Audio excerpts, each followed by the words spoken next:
अस्सलाम वालेकुम व्यूअर्स, कैसे हैं आप सब। Welcome to my YouTube channel Mariam academy. आज हम करेंगे 9th क्लास की फ़िज़िक्स की बुक का न्यू सिलेबस के चैप्टर नंबर 5 के short questions. Okay, chapter number 5 के शॉर्ट क्वेश्चंस। तो आइए स्टार्ट करते हैं। Short question number 1, what is the work done on an object that remains at rest when a force is applied on it. वो कह रहे हैं कि अगर कोई भी ऑब्जेक्ट जो है वो रेस्ट की फॉर्म में है लेकिन उसके ऊपर फोर्स अप्लाई की जा रही है तो उसमें वर्क परफॉर्म होगा। Work is equal to F cross S. Body अगर रेस्ट में है तो उसका डिस्टेंस क्या होगा, ज़ीरो। जब ये ज़ीरो हो जाएगा तो F multiply by zero and work will be zero. Hence work done on object that remains at rest when a force applied is zero. ठीक है, वर्क जो है वो ज़ीरो होगा अगर हमारा डिस्टेंस क्या होगा, zero. A slow moving car may have more kinetic energy than a fast moving motorcycle. How is possible? The kinetic energy of a moving body is given by kinetic energy is equal to 1 by 2 mv squared.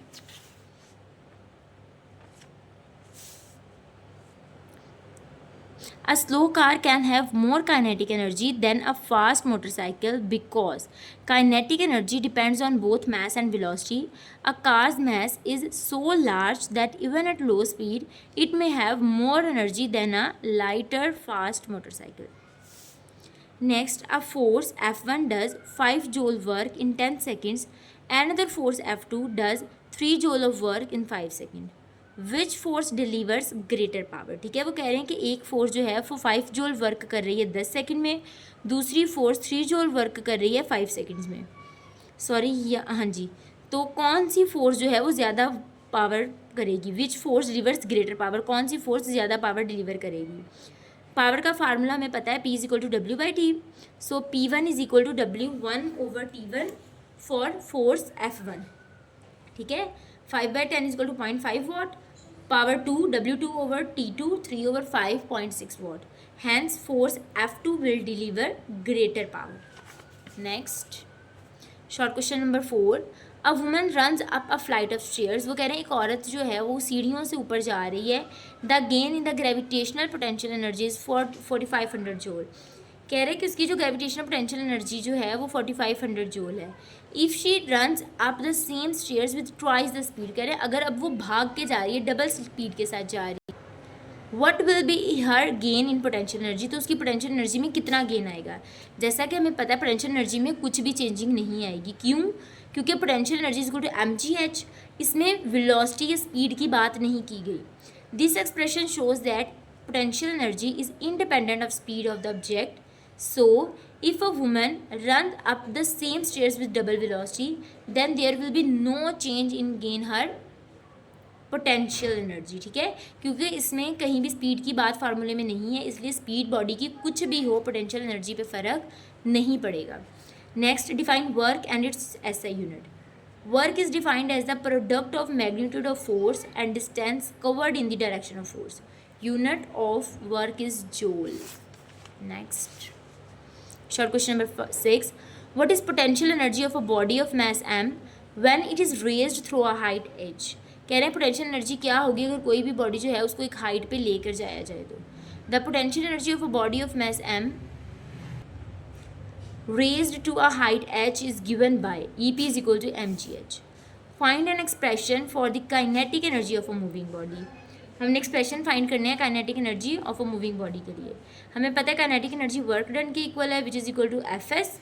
F हमारे पास किसकी equal है, M A की, और जो distance हमने cover किया है वो वी एवरेज टी। अब वी एवरेज क्या होगा, initial plus final divided by 2। सो देखिए वी और फाइनल क्या हो जाएगा, ज़ीरो हो जाएगा। V plus zero divided by 2, V T divided by 2।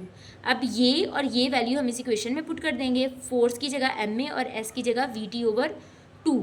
So acceleration की जगह पुट करेंगे v over T, then t से कैंसिल आउट हो जाएगा।